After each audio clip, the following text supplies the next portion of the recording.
રામદાસજી આ બધું દર્શન અને અનુભવ કરી રહ્યા છે કે જે પ્રભુની લીલા બ્રહ્માજી વગેરે પણ જાણી શકે તેમ નથી. અને બ્રહ્માજી શું વાંચના કરી છે?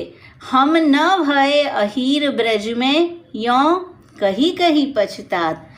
જ્યારે બ્રહ્માજીએ શ્રી ઠાકોરજીનો અપરાધ કર્યો હતો અને શરણે આવ્યા પછી સ્તુતિ કરી હતી, તેમાં કહ્યું હતું કે પ્રભુ મને બ્રહ્માનું પદ નહીં આપતા, એને બદલે મને બ્રજમાં કોઈ અહીર જાતિમાં જન્મ આપજો, જેથી કરીને આપની સાથે આવી ન્યારી ન્યારી લીલાનો અનુભવ હું પણ કરી શકું.